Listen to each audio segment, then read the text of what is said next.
Welcome to DIY Eco Guy. I'm your host, Chris Graber.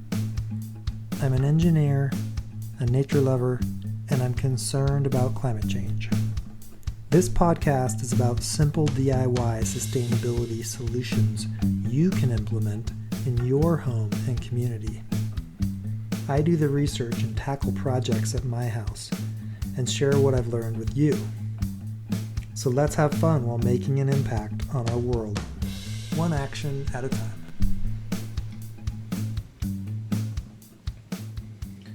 Welcome to episode 8, all about rainwater harvesting, which is the use of rain for things like watering plants and trees in your yard and things called quote-unquote rain gardens, instead of just letting that water run off. Sometimes the best things in life are free. So a little summary, we're going to go into some background, what is rainwater harvesting. We're going to talk about my personal yard and what's going on in my city, how things are getting implemented, how rain is being used more effectively. We'll just talk about how it works, how much rain actually falls on your roof and your property that you could use. Free water, right? What are the benefits? What are the different kinds of systems like active versus passive rainwater systems?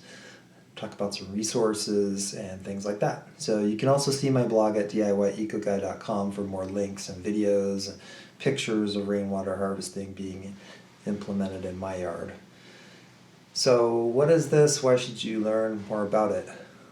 Do you think much about when you turn on the faucet, where's that water coming from? Or do you know how much water is being used for your landscape irrigation? Do you know what your water bill looks like? Is it high? Do you know the quality of your water, how it's treated, where it comes from, like how far away is it from a reservoir somewhere or what? Do you know much about the technology and the costs that go into making your city's water supply clean and getting it to your home?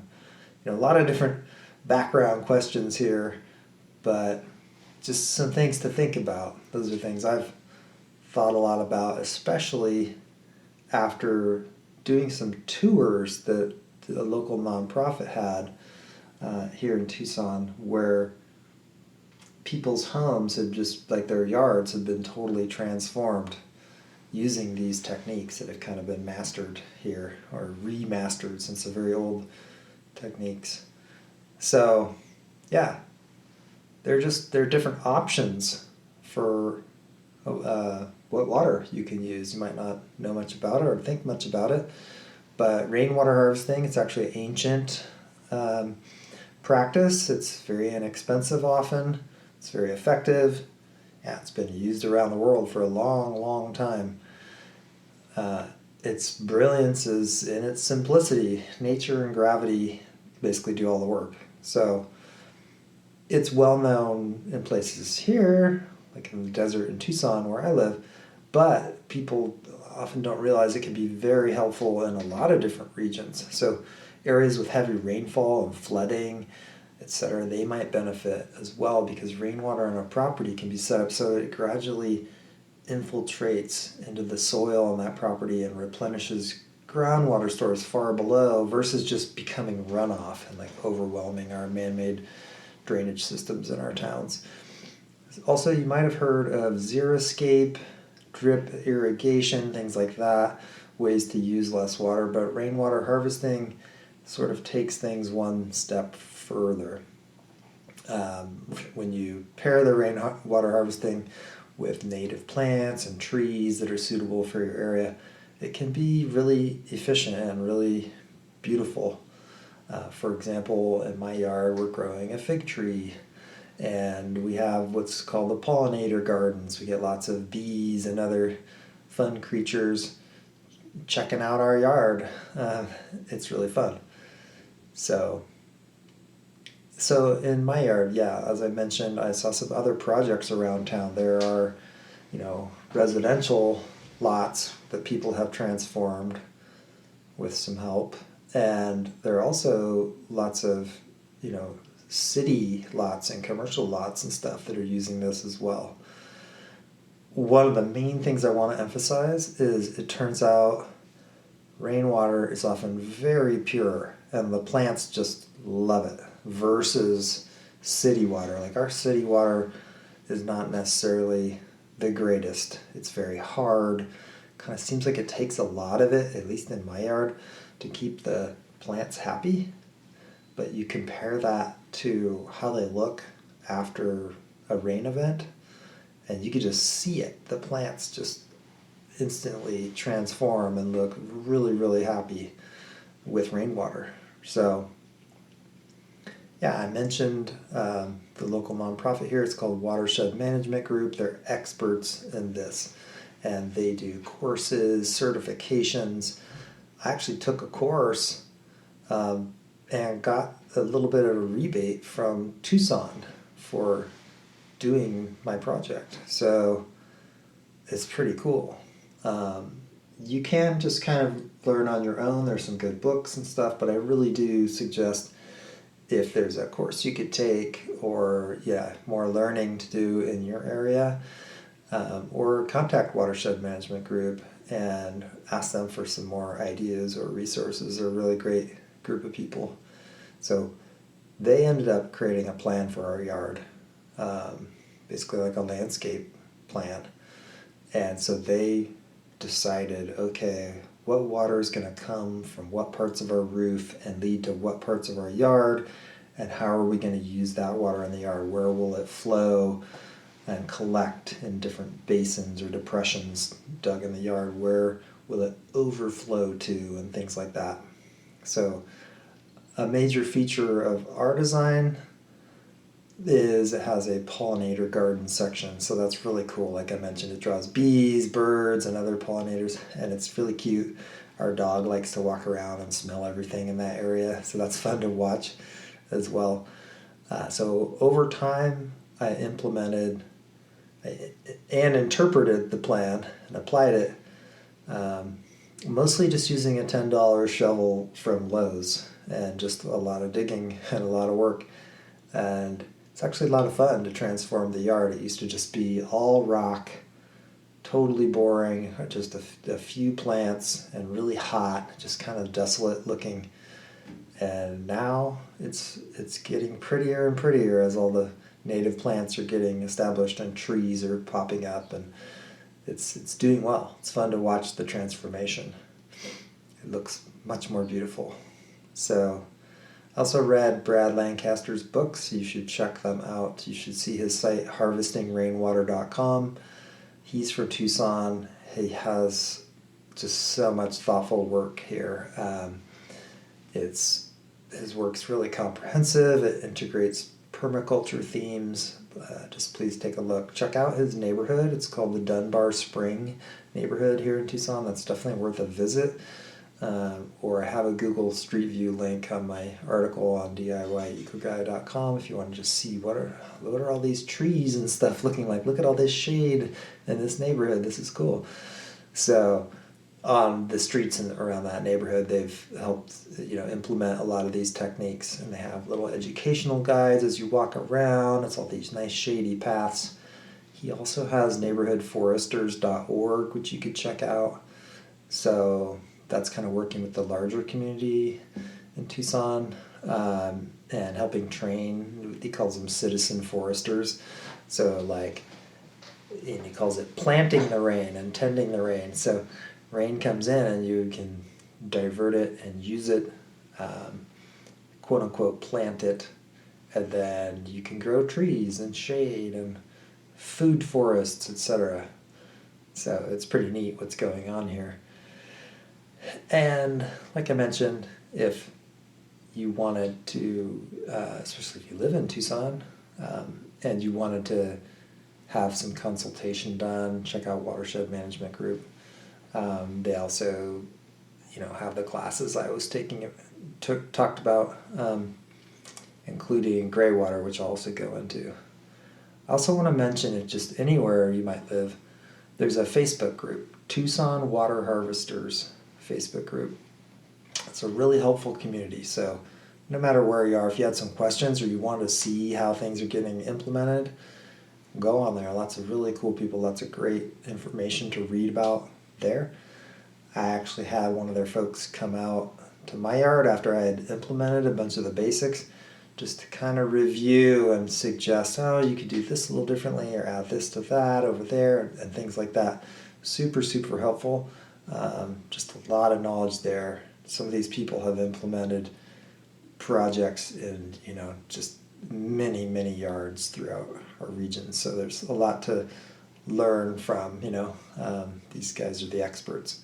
So another part here is just, it's really fun. So I feel like a little kid. Every time the rain is coming, I see in the forecast, oh my gosh, I get to look out in my yard and see just how much rain is coming off of our roof and into our different basins. I can make adjustments. You do have to do a little bit of upkeep. Like a lot of the basins will have mulch in them and you need to add more through time and things like that. But mostly these systems take care of themselves just because they're so simple. At least these simple, just digging some basins or depressions in your yard and letting the water come to them. Gravity does almost all the work. So yeah, so just what does my yard look like? Basically, we figured out, okay, there are these different parts of the roof that have varying amounts of rain throughout the year that are hitting them, and we have some gutters with downspouts and like pipes bringing water to different parts of our yard. And so the main part of the system in the backyard, we have a portion of our roof and our patio cover that feed an initial basin when it rains. And then we have it set up so it can overflow into a second and a third and even a fourth basin.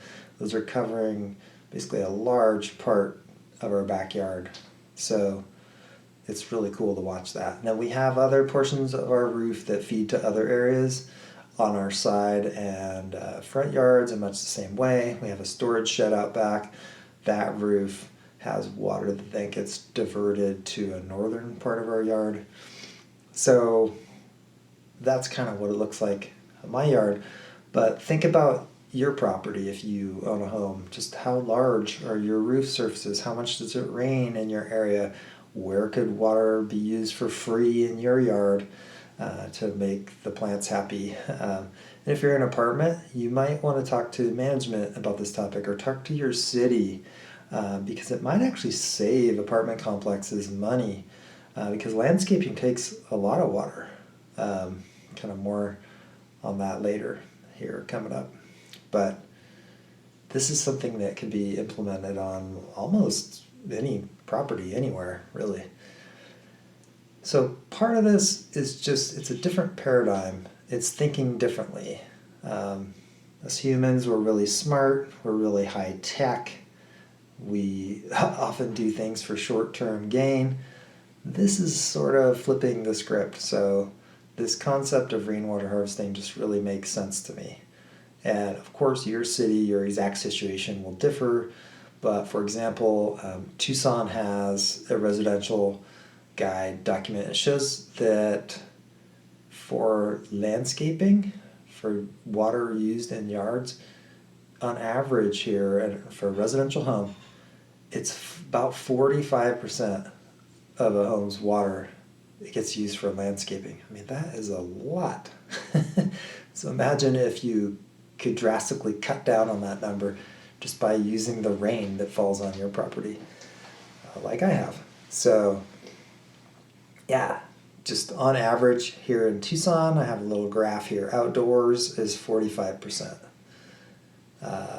Toilet 14%, washing machine 13%, faucets 10%, shower about 10%, and then there's some other leaks and different things like that. So a huge majority, just a majority of the water is used for landscaping. So, and for that washers number, which is 13%, there's gray water, which I also implemented. So that kind of takes away that.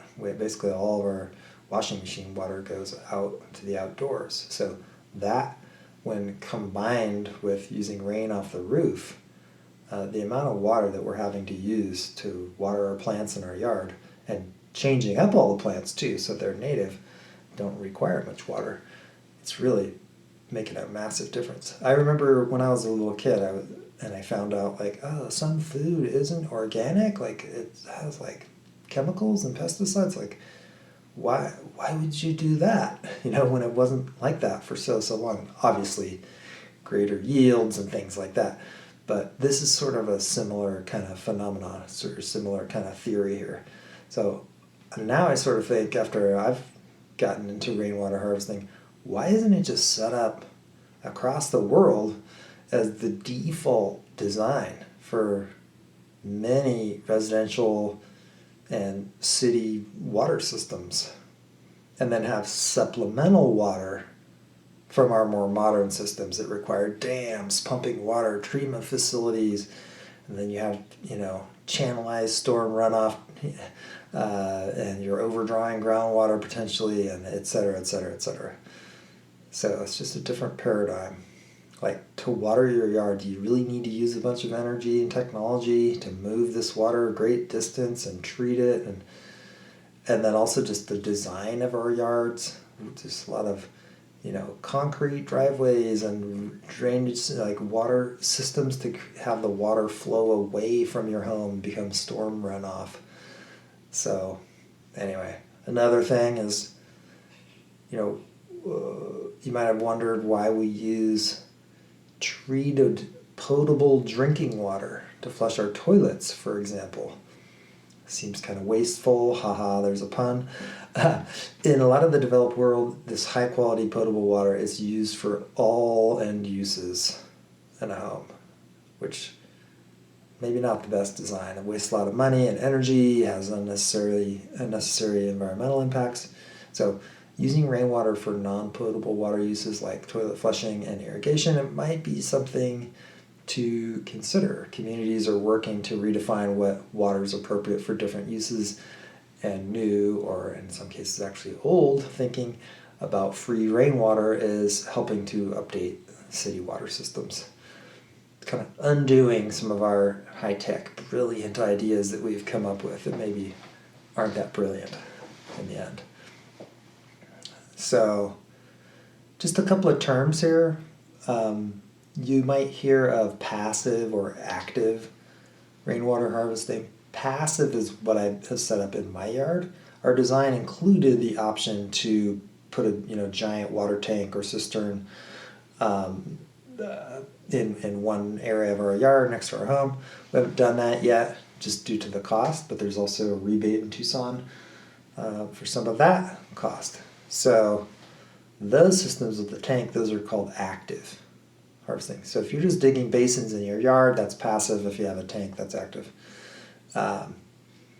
So yeah, it's cool because Tucson has implemented something, it's called green stormwater infrastructure, or GSI, such as like diverting water from streets into basins and creating native tree-lined cooler streets. So GSI, that's describing practices that use natural systems or engineered systems that mimic or use natural processes to capture, clean, and infiltrate stormwater into the soil. So they shade and cool surfaces and buildings, reduce flooding, create wildlife habitat, provide other services that improve environmental quality and communities' quality of life. So this is something that's happening like at a community, a city, a regional basis out here. And these concepts are spreading around. A lot of other cities are getting on board with this and understanding this. So, next topic, you might wonder, wow, this sounds neat, Chris. How much rain is actually falling on my property in a year? Like, how much rain are you talking about? I have the nerdy calculation on my website, but imagine you live somewhere with just 10 inches of rain a year, and you have a standard size, house with about a 1,500 square foot roof on there. That ends up being 9,350 gallons per year, if I did the math right, which is pretty amazing. So think about that. 10 inches of rain, just a moderate home, that's almost 10,000 gallons of water a year. That's a lot. So you could either have that just with a passive system where all that water goes and fills basins during rain events, or you could add a tank or two or more, add some giant tanks, especially if you live somewhere that gets a bit more rain than that, or you have a larger roof or roofs you're talking about. So yeah, the amount of water, and that's just what's falling directly on your roof. What about what's falling on your entire yard as well? It all adds up, right? I think there was a quote that for the general Tucson area, if we captured all the water that falls on all land in this entire city, that would be enough water to sustain the city completely. We wouldn't have to pull anything from the Colorado River.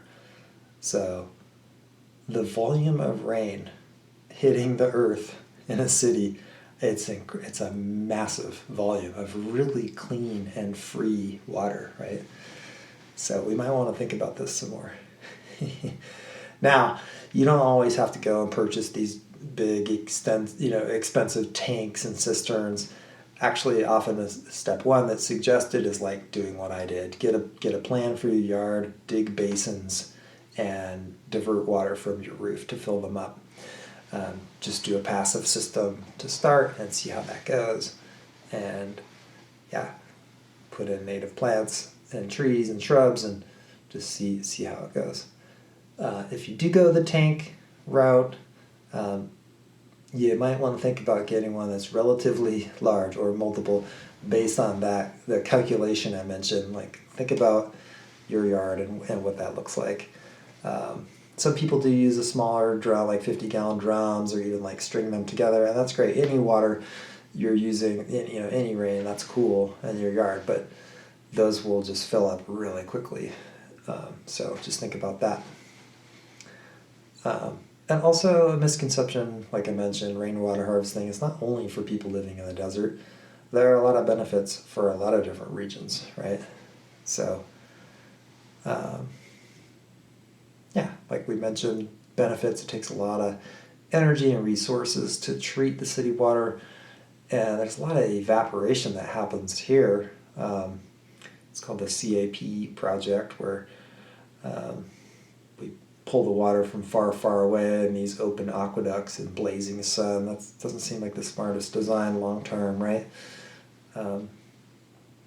So another thing just to mention, it's really a big deal here in the desert, is my yard used to be much hotter. It was just, they just kind of created a flat surface for the whole yard, fill it in with a bunch of rock over the surface, and just totally hot and boring. Now it's a lot cooler. The cooler your yard is, the cooler your neighbor's yard and house is, the less air conditioning everybody has to use, the less urban heat island effect there is. The more you use your air conditioner, I mean, it's got very hot air exhausting out of it that goes, right next to your house often, next to your neighbor's house. So if everybody is doing that, if it's all just concrete and rock yards and no shade, it's just this multiplication factor that happens with more and more properties and less natural space. So here in the desert, you can go under a native tree in the shade in an area just out in nature. The temperature on the ground and in the air there is so much lower than if you're like standing next to a brick wall with like concrete below it, like in the city, right? So yeah. Another benefit too is if you're in a area where you have a well, somewhere that's maybe more remote, or just doesn't have access to a city water system as much, rainwater can be really helpful for that type of setup too, especially if you have some large tanks. So it's cool. And just a note there, like if you do have the tank set up in your yard, you can do all kinds of extra cool things there. You can use the water through time, like in a winter vegetable garden. You can set up an outdoor shower, and then all that water can go to a basin and grow plants instead of just going down a pipe, going out to the sewer. Some people even use more complex setups with tanks and filter the water and direct it indoors for other uses, like putting it to wash your clothes or etc., or use for drinking water. So some people just entirely live off of rainwater from tanks on their residential properties and just hardly have to use any of the city water at all, which is kind of an amazing design, right? So just depends on what's available to in your area, your city, what different laws and regulations are. So check into all that, but just know that there are some pretty cool systems out there that you can research and maybe somewhat copy. A couple other extra little things that are cool. I mentioned gray water harvesting a bit. So using the water from your laundry, that's really common. And like here, we direct it to one of our rainwater basins. So it's synergistic. Like it'll rain, fill up a basin, and then every time we use our clothes washer, it fills up some of the basin, and it just kind of multiplies. So you're able to have maybe some more sensitive plants growing that need more water if you have that kind of a system as well. Another thing I tried, it's your air conditioner system. Usually it has a little drip line with water dripping outdoors often, and you can collect that water and use it in your yard. And you'd be surprised if you're in an area where the air conditioner is on a lot, just how much water comes from the air conditioning system. It can be quite a bit. So that's another little trick.